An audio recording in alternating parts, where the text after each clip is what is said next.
the first time I saw one of those,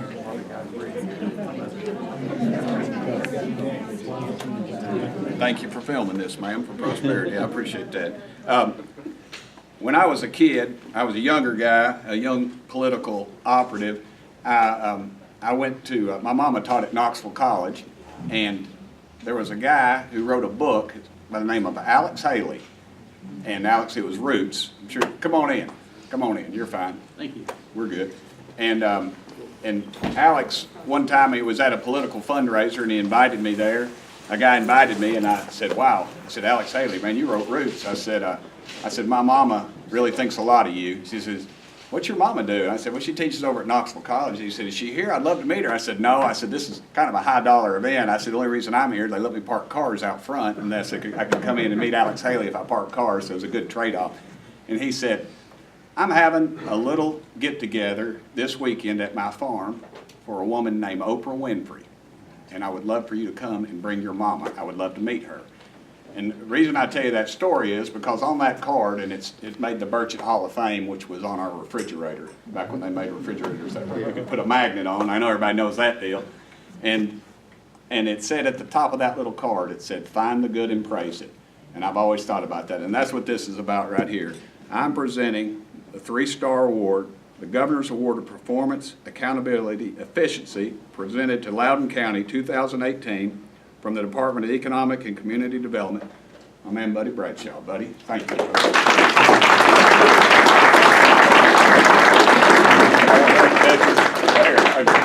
I'll do a selfie. Want me to do a selfie? Yeah. All right, I'll get a selfie. That'll make it official. These guys don't know how to use a camera. They never even heard of Olin Mills.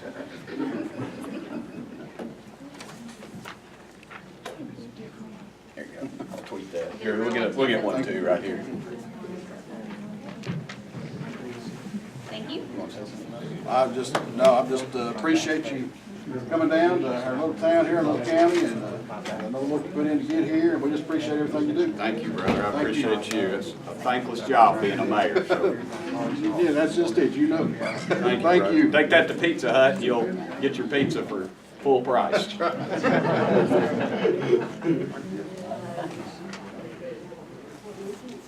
All right. Hey, I want to introduce some folks that are here first. Let's see. First of all, the High Sheriff's here, Sheriff Guider. Thank you, brother, for being here very much. That doesn't mean he's high. That's just a title, you know. It's just, forget it. Y'all don't get that anyway. Jim Shields, Vice Mayor. Where you at, Jim? Right over here. There you are. Thank you, brother. Carrie McKelvey, Loudoun County Clerk. Thank you, ma'am. Kelly Brewster, Loudoun County Commissioner Vice Chair. Well, these are all the thankless jobs. Y'all are gluttons for punishment. Tim Brewster, Loudoun City Council. Where you at, Tim? Right there beside you. Thank you. You're a veteran, too. Thank you for serving our country, brother. My good friends Bob and Jenny Miles are here. And Vivian Scheid. Vivian, thank you, ma'am. And let's see. And from my staff. Actually, Commission Chair Henry Cullum just walked in. Oh, thank you, Mr. Chairman. Appreciate you being here, brother.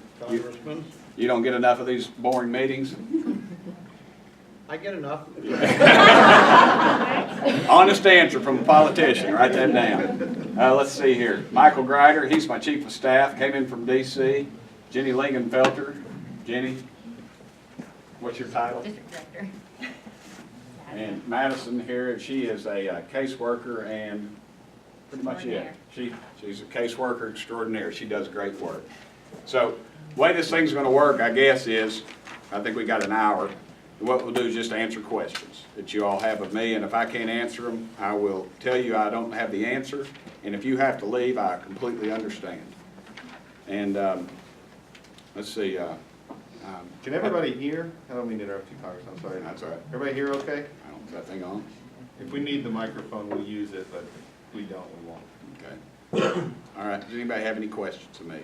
Yes, ma'am. And just stand up, tell me, your, we used to say this in college, tell me your name, your hometown, and your major, and then just tell me, and that's the joke. You just tell me, ask me the question, and we'll try to get it. I'm Ann Hewitt Worthington. I live here in Tellico Village, and my major in undergrad was religion, and I'm your worst nightmare because I got an MBA in finance. Oh, no. No, yeah, you see, it's finance when you're when you're trying to get in, but when you get in, it's finance. So Yeah, go that's ahead. right. And Yes, you're ma'am. Hey, I was in that college for about 3 weeks. Yeah. I want to know what's going on with veterans. One of the things I've noticed, my husband is an Agent Orange disability veteran, and we have a great clinic here, and we really like folks in Knoxville and stuff, but the hospital's up in Johnson City. What are your plans, and what are you going to be supporting to maybe bring a hospital here and increase resources for veterans? Yes, ma'am. They really need it. And thank you. Yeah, it's probably not politically correct, but I'm a Christian. I'm not a very good one. My daughter tells me to quit telling people I'm not a very good one because she thinks I'm okay. But the reality is I owe everything in my life but my salvation to the veterans, and I thank you for asking that. My daddy fought in the Second World War, and until the day he died, when I would wake him up, I would, even in the nursing home after he'd had a stroke, I'd always grab him by his toe because I really didn't know what island he was going to wake up on. He was on a little island called Peleliu, another island called Guadalcanal. His colonel on Peleliu was a man named Chesty Puller. And here's your state representative. Representative, thank you for being here, brother. And my mama actually flew an airplane during the war. And both my parents are buried up here at Veteran Cemetery. My mama lost a brother fighting the Nazis, and my daddy was off fighting the Japanese. So about the first week in office, I guess we made the call to the VA. Michael was in there. And I asked the lady, what's the prognosis, where are we at on getting a hospital to Knoxville? Because we'd been told that we were going to get one. And almost her exact words, correct me if I'm wrong, Michael, but she said, we have no plans for a hospital in Knoxville. And she said, I do not know where that started. So my biggest frustration with the VA right now is, and I know they have the, what's it called, the Veterans Choice Program that they what? It sucks. Yeah. They've got it right now. And my biggest problem right now is just what you said. You've got to go to a hospital in Johnson City. You know, I live over there behind Westtown Mall. And honestly, if I need to go to the pharmacy, I can walk to Long's Drugstore. And now a lot of the veterans still have to go to Johnson City to see a pharmacy. And I understand the bookings are just a nightmare, and they mess things up. And some of our veterans are disabled, especially some of those Agent Orange have issues with that, and they have to go back and forth. Here's what I'd like to do. Until they do something, I would like, and I don't know how it's going to happen other than because the bureaucracy is so thick, but if I ever get the president's ear, and he likes to shake things up, and this would shake it up, I would suggest that all they do is issue a veteran a card to say, I'm an honorably discharged veteran, and they can go to any doctor or any pharmacist in the country, just like you, because if Congress had to do that, they would have fixed it yesterday. But where does that get you with your you say your husband? My husband. That man standing right behind you is Pat Gibson. He handles some of our veteran stuff. Pat, how many years were you in the Air Force? 35. 35 years. And let me tell you, ma'am, I promise you, nobody is more passionate about the veterans in the United States Congress than I am. I live and breathe for that because I've seen it. You know, I mean, it's before my mama died even. She would talk about her brother Roy, who passed away, who died a few days after D-Day, and so I'm really emotionally attached to all that, especially with my dad and my mom at Veteran Cemetery. So I promise you, I'm not giving you double talk politicians. I'll fight for them. I'm not going to be one of those that writes. I'll write a letter, but I'll call them and I'll go see them. And I think that's part of the problem too. You talk to these politicians. Tell my wife I'm going to be late for dinner. But I won't be one of these politicians that gives you that. I won't run from you, and I'll pick a fight with the VA because honestly, ma'am, I don't like them. I don't like them. I like the people that work there. I just don't like some of those bureaucrats up in D.C. that have never fired a shot in anger or never been shot at and are making those decisions. And I'd like to make a quick suggestion. One Okay. thing I'd like to suggest to you is the bureaucracy is a separate branch of our government, and you're elected. You can sponsor a bill, and you can write that stuff in. I know you're just getting started, but put that on your list. Okay, here's what I want you to do. When you leave, if you're around, you'll give her your name and phone number and your suggestion for legislation. I promise you, I'll do it. we'll do it. All right. And these are all fair questions. Yes, ma'am. My name is Laura. I'm from Knox County. Hey, Laura. Hi. My follow-up question to the veteran issue is, it's easy to say that you want to have a card issued that a veteran can go to any pharmacy or doctor. The problem with that is the doctors that the veterans see know of their particular issues. So to let, and they deal with those situations. I have a brother who's also a veteran, and he's ailing from asbestos. Yes, ma'am. I probably misspoke. I meant to say that would be their option. No, but the thing is, that can't be an option for veterans because their doctor's visits, their the medications that they're on, everything that they do is highly specialized, and the veterans doctors know how to care for them. Yes, ma'am. So to say that they can go to any doctor kind of makes it a little difficult to go to a doctor and have to go through the same process over and over and over again, explaining what their issues are. A bill to open up enough VA hospitals to treat our veterans is the best way to go. That's what I would urge you to do as my representative Okay. for Tennessee. The only problem we have is they'll tell you, if we were to start today on a hospital, it would be a 20 to 30 million, which doesn't bother me. The price tag doesn't bother me. It's the amount of time it would take. You're looking at 10 to 12 years on the inside from what they tell me. And they said, and their model now is to outsource, to go to these clinics that we have that seem to be working pretty good. But I'll keep, she's all right. Well, as we're creating more and more disabled veterans, we need to do something, and like I said, I'm urging you as my Yes, ma'am. representative. Why do you not start getting your fellow representatives to draft a bill specifically for veterans care? That's a start. Would you not all feel that that would be our representative? Tell me what would you like that bill to say? I mean, just say for veterans, I'm asking you. Well, let's see, the issues veterans are having are housing, jobs, but mainly their medical care. Okay, well, that would be a separate issue. Housing, it would be So separate. I'm saying, following up on this woman's comment, medical care. Okay. But ma'am, that card can be a smart card. It can have all that veteran's information on that card. And when he goes to the doctor, he don't have to sit there and explain and do paperwork and go through all that crap. I know that my You brother just has swipe had to the card do and you it. got all your information. That's right, it's all on the computer. Yes, ma'am. Hi, I'm here representing the Kingston Coal Ash workers. There's several of us here. Right, This is thank my you. husband, his brothers. If hundreds, I've got a little statement. You go. If First hundreds- Amendment, you got it right. You go right ahead. I'll be quick, I promise. And if somebody tells you to stop, I'll be the first one to tell them Thank let you you. finish. Thank Thank you. Because these folks have been through a lot. I don't know if y'all followed this thing. When TVA dropped the ball, and they did drop the ball on this, everybody ran. And I was a state senator. I remember I was sitting on futon in my landlord's house when and Haller and Hill called me about it.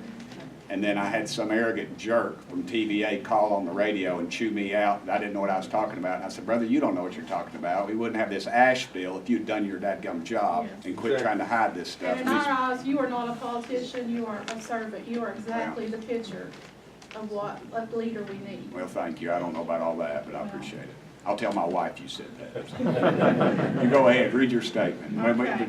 You're going to write it If hundreds of workers had been poisoned in a foreign land, the USA would have sent investigators to fully examine. Foreign aid would have no doubt been sent to care for these sickened people. In reality, workers here in the United States of America at the Kingston Coal Ash Field were not only denied air masks and protective gear, but were lied to about the dangers of coal ash. Over 40 workers have died. Their lives have been cut short by corporate reckless disregard. Many more of these Kingston coal ash spill workers are dying, suffering from diseases and prolonged mental stress due to the neglect of Jacobs Engineering and Tennessee Valley Authority.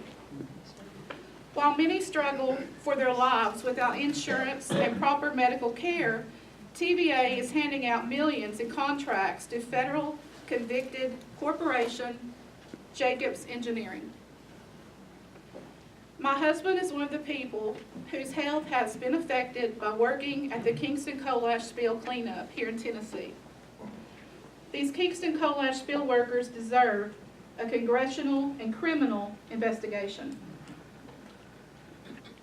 As to why this was permitted to happen, this should never be allowed to happen again in these United States. Thank you. Thank you.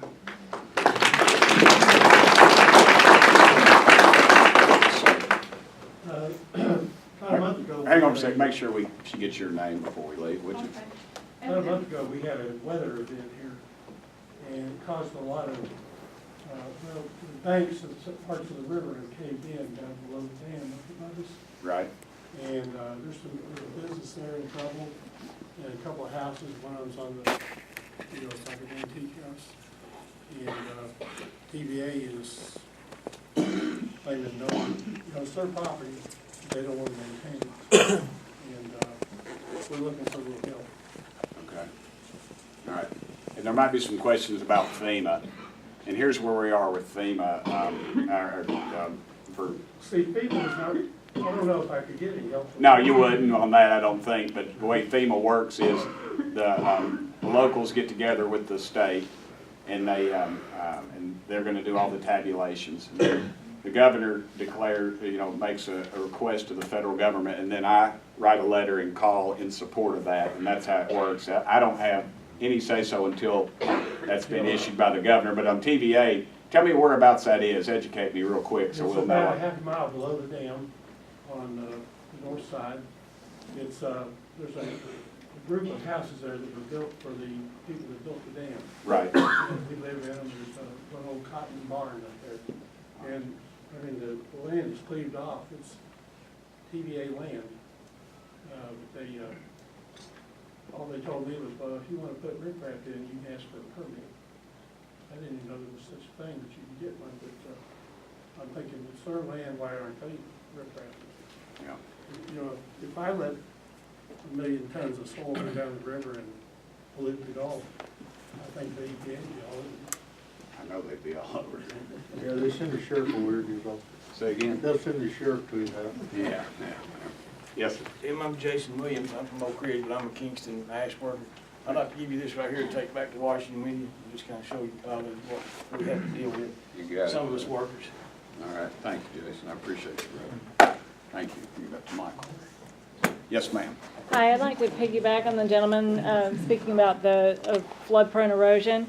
My name is Kristen Colwell. I'm from Greenback. I've unfortunately become a layman's more detailed expert with the NFIP regulations, 44 CFR, subchapter B. Oh, you say NFI? In National Flood Insurance Program. Oh, okay. I thought you said NFIP. 44 CFR, subchapter B, insurance and hazard mitigation, particularly sections 59 through 60. Specifically of those, 60.3, 60.4, and 60.5, which require eligible communities participating in a national flood insurance program to have effective and equally enforced floodplain management, floodplain erosion management, and mudslide and mudflow management plans. Here in Greenback, in the Bakers Creek Regulatory Floodway, we have suffered months and years, actually, not just with this past recent great rainfall event, but for many years succeeding up to it, with reaching our 100-year floodplain, increasing our water because the maximum carrying capacity of that regulatory floodway is not being maintained. And when you try to go, and I'm not faulting anybody for this at all, but when you try to go to local and state officials to get an answer of who's got what on making sure that channel and that regulatory floodway is maintained to its maximum carrying capacity, you don't get the same answer from anyone twice. And when you go to the people they're directing you to, they don't know what you're talking about, and it's not them, and you start getting the quintuple salute.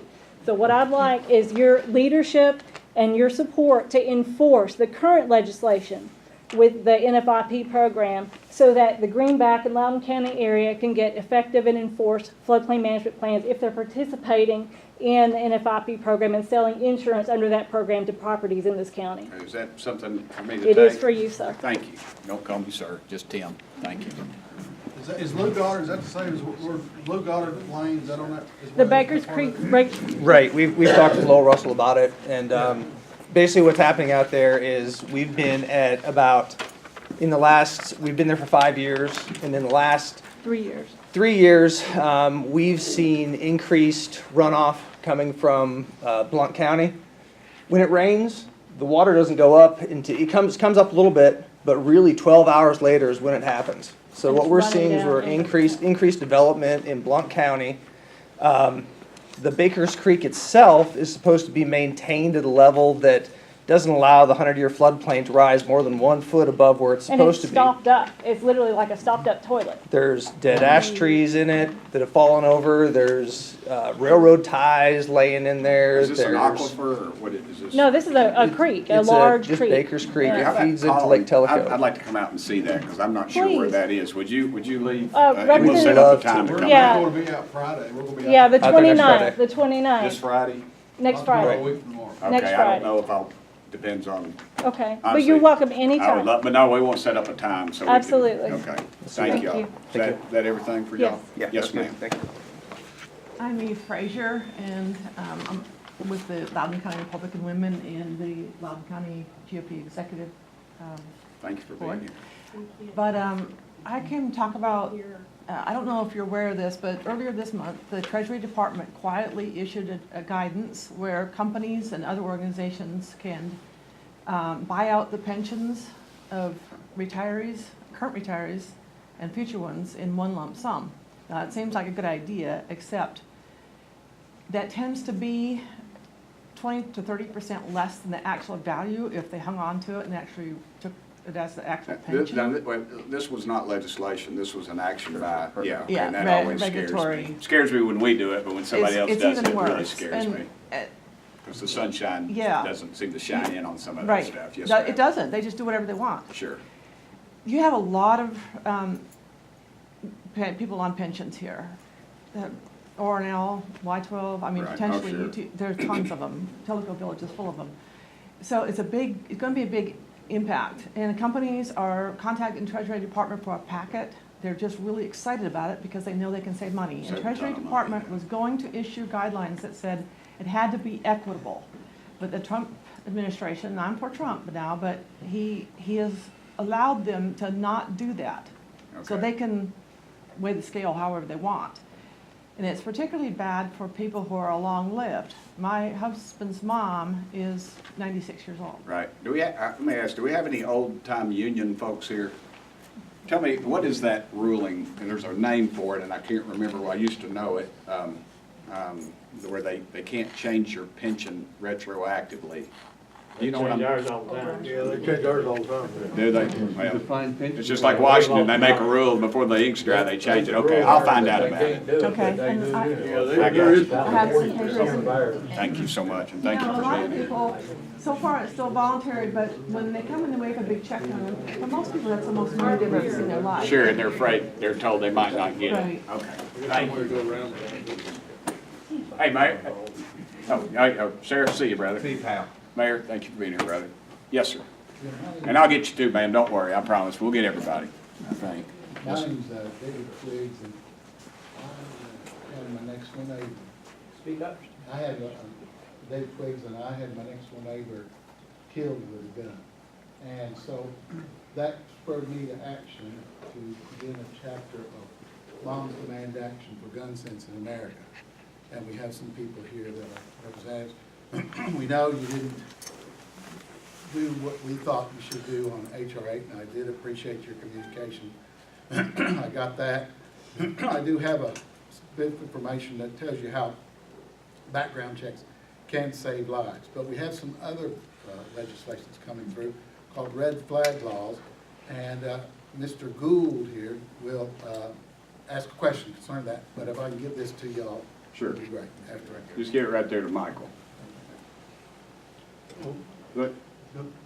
Mr. Gould? Okay, Mr. Gould, go ahead. Dennis Gould in Jefferson County, nice to see you. Sure, good seeing you, sir. Over 93% of us, including probably many of us here, want safer gun use.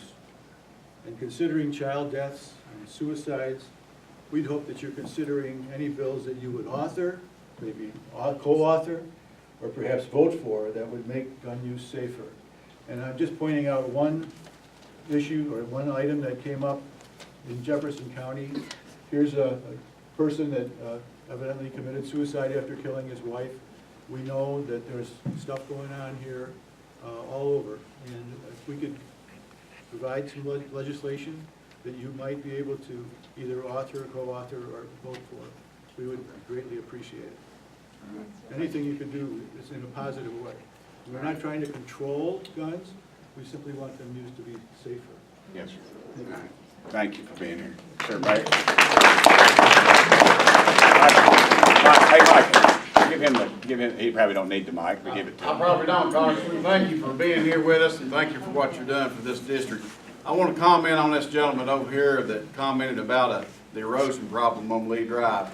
I, along with the previous mayors of Lenore City, have met with the Army Corps of Engineers and TVA numerous times over the last, and the sheriff's already left, ever since he and I was young police officers in Lenore City. And that problem's, the Army Corps of Engineers blames it on TVA, TVA blames it on Army Corps of Engineers. So those houses over there, there are several houses. A gentleman by the name of Herb Johnson, who is deceased now, talked with me numerous times about it, and with the other mayors. So we need somehow or another try to get that group together. Sounds like we need to get TVA and Army Corps in the same room. The latest rainfall that we had over there, there's one house that's really in jeopardy, and so we really need to try to get them together, and anything you can do, certainly. And I realize you're just one vote. We all know how Washington D.C. is, but we appreciate everything you're doing for us. All right, thank you. Y'all know TVA ain't responsible for nothing. Oh, I know. Yeah. Don't get me started, dude. Every time I rail on them, the big boys call me, now, Timmy, you don't really mean that. Heck, I don't. I really do mean it. Yes, ma'am. Predicting bipartisan efforts in global development have established life-saving maternal and child health programs preventing deaths from tetanus during childbirth or from measles and pneumonia with vaccines and antibiotics. With initial support from us, countries are building their education system so they can educate all of their children with basic education, and parents are surviving AIDS and tuberculosis so that they can work and support their own families. But really, why should we as Tennesseans care? Because these programs stabilize countries, lowering security threats and migration problems. Because stronger foreign economies are good for U.S. trade, and because it creates goodwill towards our country. Right now, the Foreign Operations Appropriations Committee is asking for input from Congress on how to best spend the budget that you as part of the Budget Committee are giving to them. And I'm also on foreign relations, so you get a double hit on that one. So there are sign-on letters being circulated about these effective programs. Would you be willing to sign and show your support for these cost-effective use of our tax dollars? I'll read them, and then if I'm on them, if I'm for them, I'll sign them, and I'll be your biggest advocate. But I need to read them first. Absolutely, absolutely. Yes, ma'am. Thank you. That's how some of y'all ended up signing up for the military. You didn't read the letter. Yes, sir. Tim Brewster, sir, I just want to say thank you for standing with our president. Thank you. Yes, ma'am. Right here in front of you, Michael. Well, again, her pretty red hair. She's 1 in 500. She's ready to go. I'm not going to need the microphone. That's all right. Yeah, I know. I saw that red hair. I said 1 in 500 there. I'm a local girl. I'm from Lenore City, Loudoun County. I would have thought you were from New York by your accent. Please continue. I've just got one quick question, and I wanted to ask it while we were talking about the veterans. Everybody here, everybody in our district knows how crazy you are about the veterans and how you're always supporting them. My question is, what did you think about the president saying that McCain, the comments that he's made on McCain 4 days in a row knocking a veteran? I didn't like it. I didn't like it. Did anybody say anything? Did one Republican stand up and say, what are you doing to this guy? We're not in D.C. and what it's about is they released is that from what I understand from the reports I've read that they allege that John McCain released something. I don't care what they alleged he did. I'm just telling you. The man was a POW, and the president is talking about him like a dog. I am furious. You said nothing. Furious. I just said it. Did I just not say it? And the cameras are here, ma'am. There's nothing in the New Sentinel. Say it. Is the new Sentinel here? There's nothing on the New Sentinel. Just one at a time. I said it, ma'am. I've said it. I've said it multiple times. I don't, I've None said of it to us, people. we didn't know. Well, Just said it to you, ma'am. I just said it to you. We're talking to Tim. And the not Excuse me. yet to call. Can he answer for him? He I can just- issue a press release. And speaking of press release and talking about guns, the 50 Muslims that were killed, I've gone all over your website. I've looked at press releases. I've looked on Facebook. Not a word. Did you issue a statement about I that? believe I did on Twitter, ma'am. I'm not on Twitter. How many people are on Twitter? Who's on Twitter? All right, thank you. I got over 175,000 views on a video, What man. about respect for our veterans, John McCain? veteran, you show some respect to that. Listen, this is We're going to be fine. civil. We're As the fine. county mayor, this is going to be civil. Thank you. All right, we're going to be civil. Not going to tolerate it. We're fine. We're Be fine. removed. Congressman, right here. Yes, ma'am. Okay, I want to know why when your first week when you were representative, you appeared on Russian television? Yes, ma'am. And what is your connection to the Russians, and are you a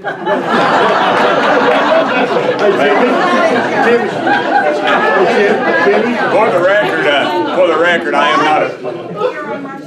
I was asked by a girl who was from Nashville, Tennessee, who I knew when I was in the state legislature to be on. good. Did you? Thank- Did you? What were you doing watching Russian television? But anyway, no, ma'am. I've turned them down from doing any more Have you issues. apologized to anybody for? He talked about the Democrats like a dog and then fist I- bumped the RT journalists. I fist bumped Nancy Pelosi too, ma'am.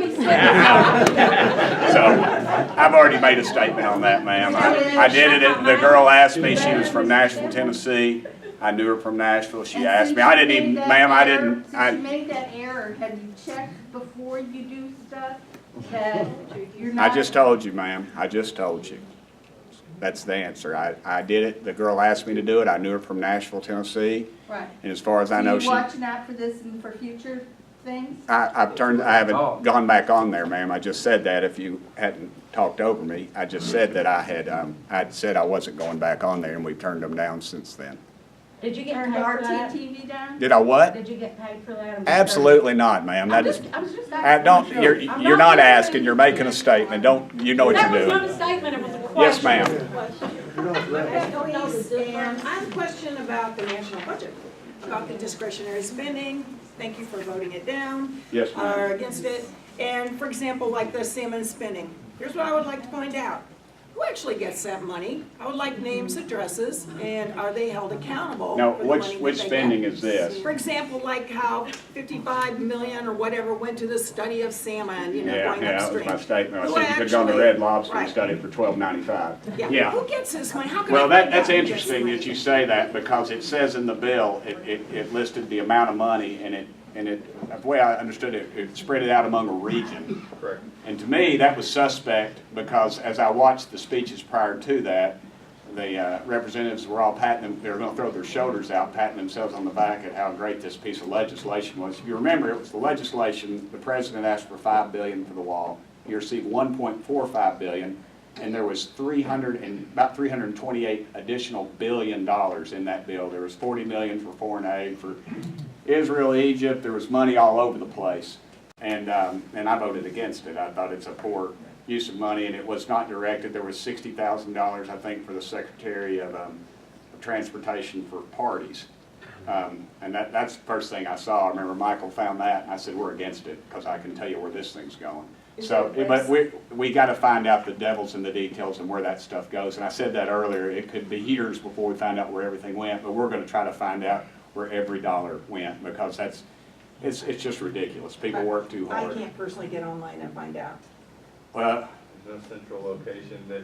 yeah. Why don't you let us try to find it? We're going to be breaking all that down eventually. I'm trying to get that. This is going to take some time, and I apologize. But also, you got to realize too, the rules that Ms. Pelosi put in place.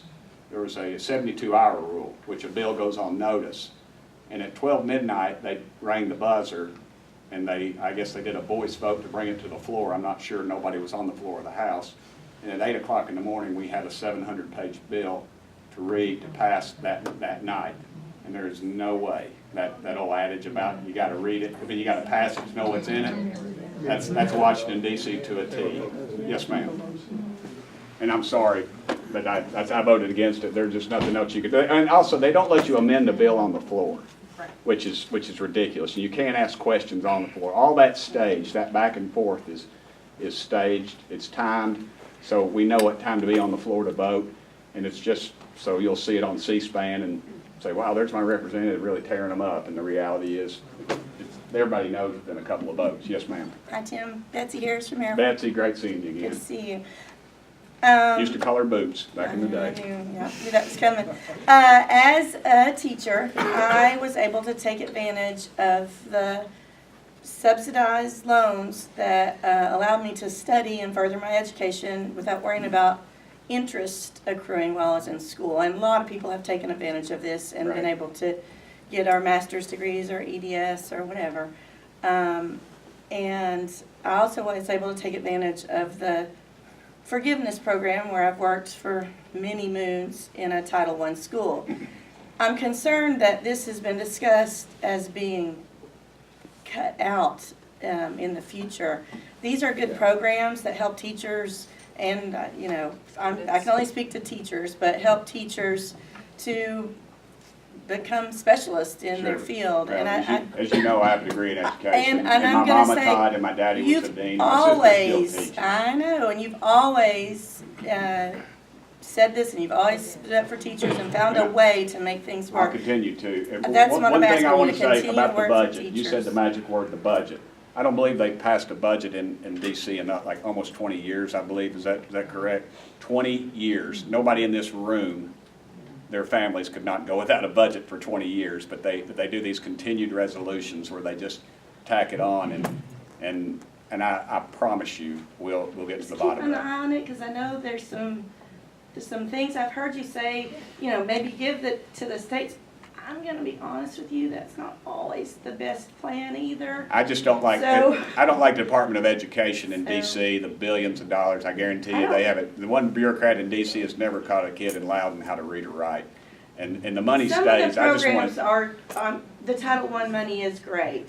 The money to help us feed the children, that is great. When I work at my school, well, and I saw you went to Heritage Middle, but didn't come to my school today. Yeah. So, It's his fault. So anyway, we have about 90+% free introducing lunch. If that money were to somehow go away, my kids would not be able to learn. Yeah. So I really appreciate what you've done for teachers in the past. You Continue, know, as I know. I did know my you student will. teaching in the inner city, and I volunteered to go to the inner city because I went to Bearden High School, and they said, why don't you go to Bearden or Farragut? And, you know, the reality is, a first-year teacher is not going to go to Bearden or Farragut. I said, I want to go see where the kids, the least amongst us, and I did, and it was very eye-opening. The one thing I always remember from that, and I always heard my dad, when he was on the school board, he always fought to make sure the lunches were that they were provided. The kids in the inner city, they clean their plates, because that's the only dadgum meal they get. Yeah, And they that's a do. scary. They do at my school. Yeah, every I day. mean, I remember a kid, Breakfast and lunch. it was an eye-opening experience because a kid, I remember he cut his hand on a saw. They probably don't let him anywhere near saws now. They probably shut the school down if somebody had a saw. But the kid cut his hand, and I told, I called his mama. It was 11 o'clock in the morning, and she was drunk. And she said, you know, you're liable. You take him to the hospital.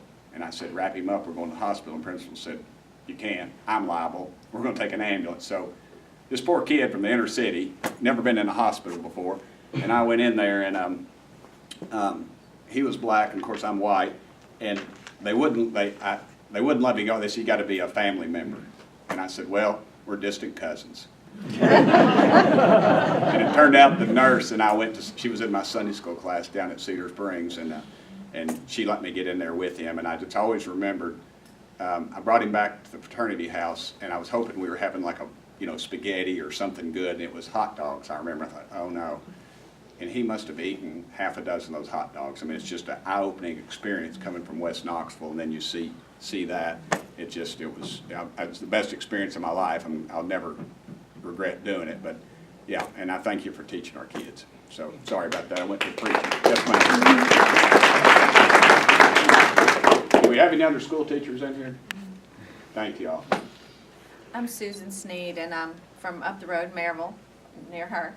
And we're speaking variously of the budget, and My question comes from concerns about, a lot of us like to consider ourselves fiscally conservative, and I know that you have said that about yourself as well. I have tremendous concerns about the size of the deficit as it is now. And nobody's talking about it. Then the well, nobody's talking about it enough, especially in light of the size of the, again, record-breaking budget that the president has put forward. I'm also curious about, so those are my concerns. And that's my problem with the Republicans. You know, we talk about that, and then we got in there and we apologized to any sailors, but we gave drunken sailors on shore leave a bad name. So what can you burn a hole in do? our pockets. What can you do? What will you do? And I know Well, it's- I give the same example. I appreciate that. And the example I always give is when I was in the state legislature, I railed on TennCare and the abuses in TennCare. You know, it was really, and we've got law enforcement here, or that some of them left, but the reality is that TennCare had become the drug dealer for the state. It was a drug dealer, basically. And I always remembered, I was sitting on the House floor, I was in the state Senate, it was the State of the State address, and Governor Bredesen said, I think he said, the average TennCare recipient receives 15 prescriptions a year. And the air went, everybody goes, and I was just like, finally, thank you, Lord, because I've been hammering on that, on Halloran Hill, on anybody that'd listen, all 3 TV stations, anybody in Nashville that would listen. And that's what I'm going to be on this budget. I'm just going to hammer on that, because until we get fiscal restraint, and we're spending all this money on things that are unnecessary, our children, you know, that's one of our major responsibilities is K through 12, and we've got to. And I wished we could get the bureaucrats out. I wish we could cut the testing back, because all that's doing is making the testers rich. And that bothers me. You made a comment too about things being staged on, I guess, C-SPAN or whatever. Yeah, I mean, you know, those amendments. speeches they give, they announce, they tell us what time we're going to vote. And it'll fluctuate 30, 45 minutes one way or the other. That they're going to give the speeches, and, you know, they'll get one side and the other side and it goes back and forth, and they've arranged the number and how long it's going to be. And, you know, the Republicans are in the minority, so I can pretty much tell you where the vote's going to be on every issue. And so it just seems to me that, and the public, I think, is wising up to what's going on in D.C. I don't know if they get angry enough to go to the polls and vote, but I think and they might just get disgusted and say, I'm through with it. That generally is what the politicians do. I've often said the title of Washington, D.C. is, you know, they'd rather rule in hell than serve in heaven. Because everybody wants to keep their posse, they want to keep their nice office, their airplane, their staff, and all they care about is getting through the next year, the next election cycle. And that's why we haven't passed a budget. We haven't passed a budget in 20 years. I mean, that to me is criminal. Well, now that you're there, so my question about the staging and whatnot is, when are your opportunities to introduce legislation, to amendments, things like that? So how can we be watching for that Okay. too? Because that's what I would like to see. Part of the problem is doing. being in the minority. The chairman of the committee does not have to bring the bill up, ma'am. They don't even, and Ms. Well, we Pelosi learned doesn't that have. from We don't. McConnell, Yeah, that's and we for don't. sure. Sure, and they don't have to bring it up. The speaker has the ultimate power. You know, when they voted to allow, I believe this is right, Michael, correct me if I'm wrong, but when they voted to allow government to open again, they did it on a Friday. We were out. Apparently there had to be 3 people there, apparently, both parties, and then the Senate, somebody in the Senate, and they take it to the president and sign it. They do a voice vote. There's no quorum call. To me, and two, something else that bugs me since we're on all this, No, process is important. I mean. Do what? The process is important. The process is very important. We talked about the $330 billion boondoggle. In Nashville, Tennessee, people want to gripe about Nashville. I'll tell you about Nashville. It is a well-run machine because it's you can't bring a bill up, say, like nursing homes. It has to be, the final piece has to be about nursing homes. You can't tack on pay raises for legislators or something else. In Washington, D.C., I mean, who are you going to complain to? Who's going to say, hey, you go to the Supreme Court 12 years later maybe or something that goes to the court system. You get a lawsuit and It's never going to happen. The system is broke, and both parties do this. They print it out on paper, and they tell you how much money to raise for your own caucus so you can get into the A committees. Folks, that's wrong. That's just completely wrong. I don't care who's in power. And that's wrong. You come from a poor district, you know, and if you're there for 30 years, you're going to be chairman of a committee, probably. If the NFL worked like that, we'd still be waiting on Peyton Manning to play. There'd be some 80-year-old quarterback out there. So I just think the system is broken top to bottom, and one side can't lay down their armor until the other one does, because they'll just be wiped out, and that's part of the problem.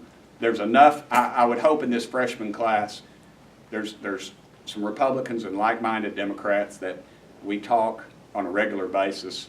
Because when we're brought in to vote on the rules, you know, 80 pages, we don't know. We don't have time to see it.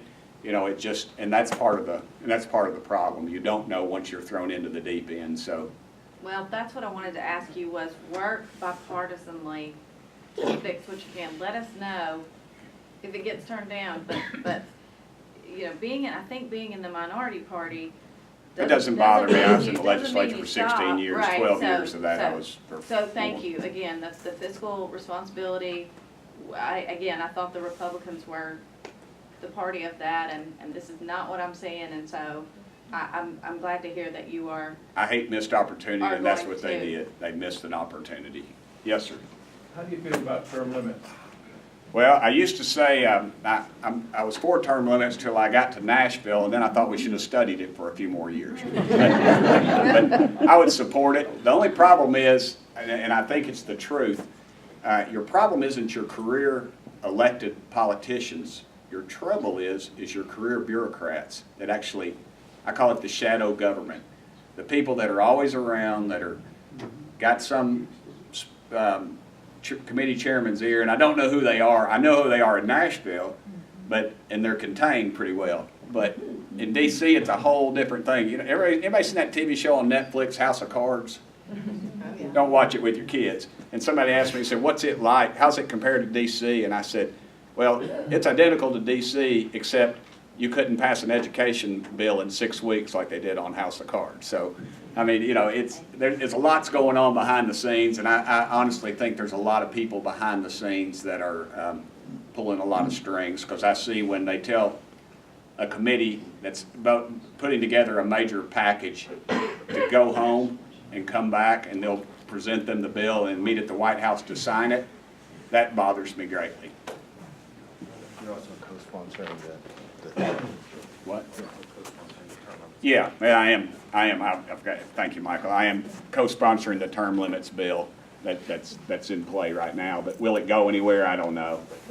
If it gets to the floor, it'll pass. But that's just it. I don't think anybody's going to let it get to a committee or on the floor. And that's very frustrating. I'm frustrated too, sir. Yes, ma'am. One of my main concerns is really cybersecurity, and you know, and also the for the electrical grid, for the voter registration, and in the Russian meddling. And from what I understand, or what I've been reading, there had been money allocated to really fight, you know, and it really hasn't been spent. And is from what I'm taking, and I'm just curious on your feedback about that danger and what you would do to increase our cybersecurity as far as voting and our grid and everything. Well, I am privileged to some information on that, actually. I'm glad you asked that through the Foreign Affairs Committee, and that is we're worried about that with North Korea. It's initials. What is that called? That EMP. Yeah, where they can just wipe everything out. Of course, I have a '69 VW in Carmen Gia in my garage, and it would be fine because it doesn't have an electronic ignition. But I'd say about 100% of the vehicles everybody wrote in on here today would be out if that were to. What it does is it basically fries your electronic grid, which is very scary. And we know, and the Chinese are notorious for that. They have like a radio company, and that's really all they do.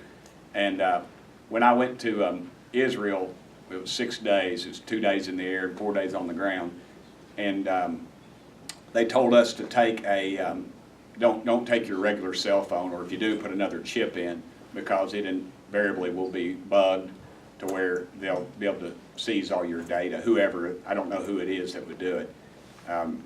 So it's a real threat. I think they know it is. It's just that until an event like that happens, that this country won't react to it, and that's unfortunate. Because the Chinese, I wouldn't trust them as far as I could throw this building, Well, I because they wouldn't are. trust the Russians either, but it just Yeah. seems like the money has been allocated and there hasn't been a task force put together to really address the issue. I don't know that task force. I think what we ought to do, we spend a lot of time and effort on it at Oak Ridge National Laboratory. Right. If there's an available pool of money, I would say, if you tell me where that is, and I'll see if I can find somebody to spend it. I'm not sure exactly where that would be. Well, Would you, find out, you give me the name of where you think, what department it's in or whatever, and I'll find out. I would like to know that myself. Yes, ma'am. Hey, first of all, I want to say thank you for having this town hall. Thank you so much. Also, my mom was one of your teachers at Bearden High School, so Miss Thompson says hello. Thompson said hello. That's right. Tell her she's right. She said I wasn't going to amount to anything, and I did. She did not say that. No, she did not. I promise she did. I guess for me, one of the questions I have for you is, since you're new at this, and I know you're great with people and that sort of thing, do you feel in over your head with the legislative stuff? And so I want to know that, but also, do you like the job, and what grade would you give yourself so far? I give myself about a C. I like the job. It's an incredible honor, knowing where I came from. Mama didn't have electricity until she's a senior in high school, and Daddy, after Pearl Harbor, he enlisted in the United States Marine Corps, and unlike myself, he had a very high IQ. And was sent to Georgia Tech, and Dad was afraid he was going to miss the war, so he just didn't take his midterm exams and failed himself out. Wow. And my parents were incredibly intelligent and patriotic, and every night, Michael and I will be out and go to this little taco joint, and everybody's, eating with the big dogs, and we'll have peanut butter in the office or something, or go to this little taco place, which is very expensive. It's like $15 for 3 tacos, and tacos aren't that good. So, and we walk out, and we see the dome on the Capitol, and we say to each other, man, and God has been incredibly good to us, and we are just incredibly blessed, and that kind of re-energizes me about it all. And I think about my folks, and and my wife and daughter, and just how fortunate I am where I am. Obviously I'm not the most educated person. It took me 6 years to get through UT, and I didn't drink or smoke pot, and it still took me 6 years. So I'm incredibly blessed, and honestly, I don't feel over my head because I see what's going on. I was blessed being in Nashville for 16 years, and in Knox County, I worked with some of the finest people I've ever worked with that just go to work every day, and I found that to be, government workers, bureaucrats, they're not going to hit a lick at third shift at the Dairy Queen. But the people that get out and work, that dig the ditches, that answer the phones, the ladies that answer the phone, that get all the heat from the angry people, and then the congressman gets on the phone, and then they're just, oh, hey, Tim, great to hear from you. It's totally different. So, I know who sent me there, and I know who actually runs the show. So I'm very humbled for the experience. Yes, ma'am. I'm there, visiting from here in Loudon. I appreciate your time, and I just want you to know that I support President Trump's agenda, and I'm worried about the media beating up and giving him notice that the president. And I'm wondering what we as citizens who happen to be conservative, how can we fight the bias in the media? Well, that's a good question. I'm probably going to give a speech one day on the media. One time, when my daddy had this massive stroke, and he wasn't too long before he was going to meet the Lord. And I was, let's see, was I county mayor when Dad died? I was at the state legislature, and they took a shot at me. It was a cheap shot in the paper, and I don't take a paper. We didn't allow it in. I didn't allow it in the mayor's office. Because it's agenda driven. I mean, the News Sentinel isn't even written in Knoxville anymore. There's Tyler or Whetstone and Jamie Satterfield and a couple others, but it's not. And I walked in, and Daddy had that massive stroke. He was laying there in the nursing home. I mean, this wasn't long before he met his maker, no kidding. And he couldn't speak very well. He could grunt and he would say things, but I could understand him for some reason. And I would translate for the nurses, and my mama could do the same. And he said, do you really want that bunch for you? So ma'am, I just turned off the idiot box, both sides. That's what if I want to know, if you want to know my opinion, ask my wife and daughter. They'll tell you, because they tell me every night. But if I, honestly, I don't read it. I look at it on the internet occasionally, on Twitter or something I'll click on. But it's all agenda driven, either right or left. And it just drives me crazy that people come in the office and quote editorial or something as the gospel. And it's just not. It's all agenda. It's if it wasn't, then they wouldn't have advertisement in there. Somebody's pulling their string. And I tell this as a Christian, or whatever faith you are, you need to pray for your country, because I feel we are on the edge of something that could be very bad. Yes, ma'am. My name's Debbie Burchett, and I'm from Knoxville. You had mentioned when you were in the state legislature, with TennCare, people had 15 medicines. Well, TennCare only paid for, I think, 6, if I remember correctly. So that means there's lots of people going without their medicine. That's correct. So now that you're in Congress, what is your view about allowing people to get their medicines from other countries, from Canada? And, yeah. I like the president. I'm upset that the drug companies can sell the exact same drug to you for $10 and to maybe Michael for $1,000. That drives me crazy. We have to. There's several things you've mentioned. One is overseas. I don't have any problem with you getting the medicine from overseas or Canada, as long as we don't. As long as that they have some kind of approval that we know what you're getting and you're not getting sawdust. That bothers me, because that you lose, what is it in law enforcement, where you lose chain of custody. The chain of custody, that bothers me, because I don't trust a lot of those folks. You're dealing with billions of dollars, and it's just you're just a decimal point on somebody's spreadsheet, and that bothers me. I believe in competition, but you're not going to have competition when you have these warehousing of medicines where they have to go through several clearinghouses before you get them, and they take their cut right off the top, and all there is just a flow through, and there's several of those and several of the medicine plans that I never even heard of until I got to D.C. I'm just kind of scratching the surface, so I'm kind of learning about it on a different level, ma'am. Yes, ma'am. 34 years Maryville City School teacher in art. Never a political bone in my body for my whole life. Everybody was like, well, Patty, who are you going to vote for? And I'd look at my husband and he'd say, well, you should vote for this. That's why there's a curtain on that booth, ma'am. I know. And I However, whoever you're filming this for yeah, and this is like intimidating, but no, I'm fine, the thing that bothers me is because I don't care about the Democrats or the Republicans, because obviously I don't really have a political background, but I couldn't vote for Trump because of the kind of person he is. Because as teaching kindergarten for a zillion years, you try to instill in your kids to have integrity. And what my question for you is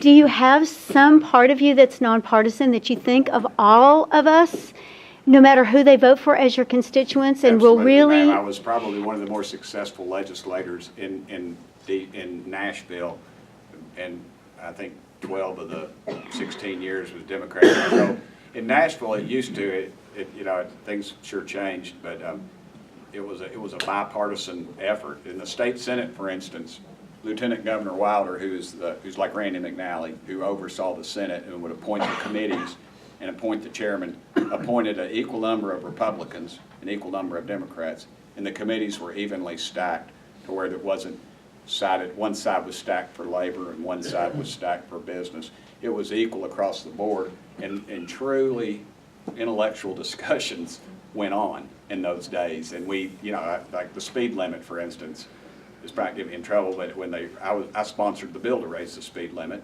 and Steve Cohen, I was in the State House, and Steve Cohen was my Senate sponsor. And Steve and I are about as far apart as you can get. He wants to impeach the president. He represents inner city Memphis, Shelby County, and does very well. He's Jewish and I'm a Christian. One of my we were favorite people is your sister-in-law. One of my favorite people yes, ma'am. on the planet. She's a wonderful lady. She's a great doctor. Good acupuncturist. I'm not letting her anywhere. If she wants to stick me, in the rump with a, but Yes. I'm not big on the acupuncture. You can tell her I said that. She'll ask me. I see her Oh, all I the know. time. She would know. She's wonderful. I hear she does great things with that. But, I think you're right. But I mean, it's these are people. We're all just people. I know And I that, think ma'am. I'm You vote surprised the how issue. nice and how impressed I have been with you tonight. I'll be honest. Get And- her on record. And because of that, Sheriff, leave, make sure you can pass a drug screen, ma'am. I'm sure. I just implore of you to do the right thing ma'am. and to not do what I see what's going on in Washington, but to think of all of us as people. It doesn't matter how people vote, but everybody has these issues, and we're all really And just when I the was the same. mayor of Knox County, we won every precinct. I notice I said we. We won every precinct but one, and it was just by a short amount, and we had a Democrat opposition. So I can assure you, I'm a Republican. I'm a fiscal conservative. I believe in those values, but I represent everybody. And we don't ask when people call. And when I was mayor, if you would have come in my office, it was like every day was it didn't really matter. People from all over came to see us. People from out of the county, within that city issues, county issues. It really didn't matter. And I'm with you. I don't ask people their political persuasion when they come to the door. And I was in the legislature. I remember allegedly one of the senators had on a card the amount of money that the lobbyists gave to them or their opponent, and they'd pull it out when the lobbyists would come in, and that would dictate how much time they could spend with them. That's just foreign to me. That's not my bag. As I've always stated, the big boys are always for me, usually the day after the election. And they always go, "Hey, Timmy, we're for you." And I said, "Yeah, I really felt it there right at the end. Thank y'all." But, so I appreciate that. Thank you for what you said. Boss, real quick, time is running a little bit short. We got three Yeah, folks. I got one more meeting Yeah, after three in this. the very back. Some mental We're gonna health ask the professionals. gentleman over. Let me get this nice lady with the towel on back here. Yes, ma'am. Thanks for meeting with your constituents, I appreciate it. An observation that leads into my question.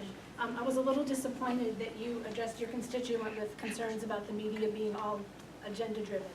I think that's a disservice to your constituents and to the country. We have a media landscape that is fractured, and there are parties that are absolutely bad actors, but there are also very good sources of truth and facts. And I would like you to point people to those, rather than saying, turn off, don't read anything. Well, I would say your weekly newspapers, your local newspapers, I would say that's your best source of what's going on. And if you don't see it, I wouldn't, unless you see it with your own two eyes, I don't know that I would believe it. Because you got a group over here, we got some conservatives in here, and I dare say that they're not big fans of CNN. And I would dare say some of the folks over here are not big fans of Foxes. So I would say that that's I'll stand on that statement. There are legitimate journalist, integrity-driven. I'm sure there are, man. Michael Greider, for instance, he's a journalist. He works for me. Okay, I'm glad to hear that. So that leads into my question. And he's which my is- chief of staff, ma'am. So. Okay, good to hear. I would like to know what you, as a congressperson, and what the body of Congress can do to raise awareness to make the country aware of the facts of the rise of white nationalist crime and terrorism in this country. What can you do individually to contribute? I think we just call it out, and when we see it, it doesn't matter who does it, it's evil. And we have a constitution for good reason. And it protects all of us, regardless of any of that. So I think that's the first thing, and it begins at home. If you, I go back to my little story of when I was in the, and I'm going to bash the media, I'm sorry, but when I was, I taught at this little school, and it was it's primarily inner city. It was all inner city, and there was a school next door to us that was inner city, and it turned out there was a white kid at one school and a black kid at the other school, and there was going to be a fight because something stupid, back then it wasn't like it is today. No, people weren't carrying, they probably were, but not as much, and there wasn't the threat. It was just going to be a schoolroom fight. Well, the TV station pulled up, and and they were asking me about it. I knew the reporter. And I said, well, these two schools, and I said, it's, you know, this black kid over here and this white kid right here. And as it turned out, all the black kids from our school were for the white kid because he was from our school. It wasn't a racial issue. And I remember the reporter said to me, well, we don't have anything to cover here then. And then they left. So if it doesn't sell, again, the media can shut it down. They can just not cover it. Yet they want to sell papers and they want to sensationalize. I wouldn't give them to anybody the air of a jug. I'd never mention their name. I would never give them, because that's what they want. They want to sit in that jail cell and look out there and say, look what I did, and that's their claim, and they'll be a hero in jail. Well, the functioning democracy depends on your constituents and the nation as a whole knowing what's going on. So again, to tell people to turn off everything is dangerous, and I think it's short-sighted, and I think you should point people to good, reliable sources of information. That's what I would ask you. Don't bash all media. Find a good source and show it to I said the locals, I would go with your local and your local TV and your local radio, where you can go see those people face to face. We need national news and the national news too. Well, that remains to be seen, but I appreciate your point on that, ma'am. Yes, ma'am, in the back here. We're going to run out of time here, but go ahead. Just to be short. You go. We live in a community where 70% of the students are on free or reduced lunch, and the minimum wage has not been raised since 2008 and sits at $7.75 hourly. Do you see any rise in the in minimum wage in the near future or legislation for that? I would say that would probably happen. I don't know at what rate. I don't know what the multiplier would be. When you set a minimum wage, yeah, in DC, 500 square feet is $2,000 a month to rent. And you could probably rent something like that here, something comfortable for a couple, $300 maybe, and safe. So, you know, when you do a national minimum wage, well, I don't know, can you get 500 square feet cost you $2,000 a month unfurnished? No, but in DC it is. So when you set a national minimum wage, I wish they'd turn it over to the states and say, you set it at your rate, and because they would be addressable, you could address your legislators, because, you know, I could say, okay, I'll vote for it, but then somebody in Montana wouldn't, and you're not going to address them. So with Tennessee not being with the state minimum wage, since they go with the national, are there any legislation we could change to become to where we get? I think you'd have to do that through the state legislature, ma'am. You'd have to address that with your state folks. I think we got time for one more question, and let me get the lady back here who came in with the child there. Yes, ma'am. Hi, Tim. My name is Kelly Northup. I'm from here in Lenore City. I'd like to know your stance on mandatory vaccinations. Lamar Alexander up in D.C. allowing all of the pharma people and some 18-year-old kid to testify, leaving 500 parents out in the hallway as opposition, and no one spoke in opposition. So I'd like to find out what you think about our personal and philosophical exemptions here in Tennessee, our medical exemptions, as well as the religious exemptions and others. Yes, ma'am. Well, I'm probably not going to be on your side. I was vaccinated, and I do worry about the mercury and the rising of certain things that are occurring at a higher rate now. I wish we could get to the bottom of it. I'm with you. I don't trust Big Pharma. But I don't know that cutting it off. I know that the one fellow who was raising Cain about it, one mayor somewhere, he just came down with measles. And, you know, I can remember going to West Hills Elementary School, and I think it was 1971. However, the measles vaccine is a live virus vaccine. So Okay. you've just injected yourself with measles, And you become a carrier. Well, and I've had the flu vaccine, and then was in the hospital the next day, and they said it was a coincidence. But I'm going to side on. I don't want an outbreak. But are our exemptions here in Tennessee, are they safe? I don't know. I'm going to have to get your name, and I'm going to find out, because I honestly don't know. I don't know. I'm going to give you an honest answer. I do not know, but I'll find out. Would that be fair enough? Fair enough. Thank you. Thank you, ma'am. One more question. I know I got a mental health thing. Who? Oh, yes, sir. I'm Darren Kidwell. Thanks for dressing up, Darren. Is the purple for Alzheimer's? Alzheimer's, that's. I have 2 aunts, one passed away, one's not in good shape. So that Alzheimer's, thank you for what you do, brother. I appreciate it. I'm here to ask you on behalf of the 120,000 people living with Alzheimer's. We've been very fortunate in Tennessee to have congressional support to increase funding through the National Institute of Health. I'm here to ask you today to continue that support. I actually signed on the legislation, I believe, a couple of weeks ago, so. Thank you. Purple's my favorite color. Any other thing, end on a good note. All right, what else you got? Is that it? That's it. All right, I have to roll. Thank you.